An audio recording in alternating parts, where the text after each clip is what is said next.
Praise the lord. ఆ కాలమందు యెరూషలేములో సంఘానికి గొప్ప హింస కలిగినందున అపోస్తలులు తప్ప అందరూ యూదయ సమరయ దేశంలో అంతటా కూడా చెదిరిపోయారంట. ఆ కాలంలోనే స్టెఫెను చనిపోయినందుకు బహుగా ప్రలాపిస్తున్నారంట. యెరూషలేములో పేతురు గారు సేవకుడుగా పనిచేస్తున్నారు. హల్లెలూయా, హల్లెలూయా, దేవుని నామానికి మహిమ కలుగును గాక. మరి ఈ విధంగా చెదిరిపోయిన వారిలో ఫిలిప్పు సమరయ పట్టణం వరకు వెళ్లి అక్కడ క్రీస్తుని గురించి ప్రకటిస్తా ఉన్నారంట. ఎప్పుడైతే క్రీస్తుని గురించి ప్రకటిస్తా ఉన్నారో అక్కడ జన సమూహాలందరూ వాక్యాన్ని శ్రద్ధగా విన్నారంట. ఫిలిప్పు చేసిన సూచక్రియలను చూసి అతడు చెప్పిన మాటల యందు మరి ఏక మనసుతో లక్ష్యం ఉంచారంట. హల్లెలూయా, ఏక మనసుతో లక్ష్యం ఉంచారంట. మరి అనేకులకు ఎప్పుడైతే వాళ్ళు ఏక మనసుతో లక్ష్యం ఉంచారో, శ్రద్ధగా దేవుని మాటలు విన్నారో, అనేకులకు పట్టిన అపవిత్రాత్మలు దయ్యాలు వెళ్లిపోయాయంట. అనేక మంది పక్షవాత రోగం కలిగిన వారు స్వస్థపడ్డారంట. అనేక కుంటివారు స్వస్థత పొందారంట. అంతేకాదు ఆ దేశములో ఆ పట్టణములో మిగుల సంతోషము కలిగిందంట. హల్లెలూయా, హల్లెలూయా, దేవుని నామానికి మహిమ కలుగును గాక.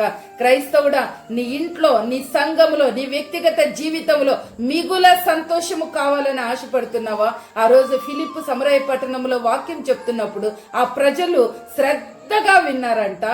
ఏక మనసుతో దేవుని మాటల యందు లక్ష్యం ఉంచారంట.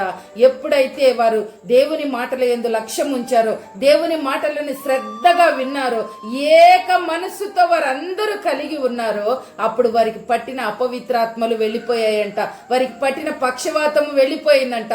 కుంటివారు అనేకులు అక్కడ స్వస్థపడ్డారు అని రాయబడింది. నిజంగా ఈరోజు ఏ పక్షవాతము లాంటి జబ్బును కలిగి బాధపడుతున్నావు, మరి ఏ అపవిత్రాత్మలు పట్టి నువ్వు పీడింపబడుతున్నావు, ఈరోజు దేవుని వాక్యం దగ్గరకు వస్తావా?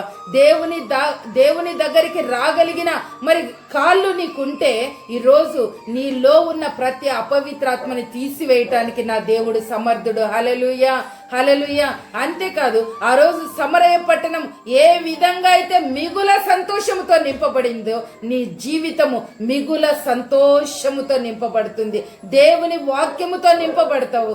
ఏక మనసుతో దేవుని యందు లక్ష్యం ఉంచినప్పుడు నీలో ఉన్న అపవిత్ర ఆత్మలన్నీ వెళ్లిపోయి సంతోష సమాధానాలు, ఆరోగ్య ఐశ్వర్యాలతో నువ్వు వర్ధిల్లుతావు. హల్లెలూయా. దేవుడు ఆ విధంగా మిమ్మల్ని అందరినీ దీవించును గాక.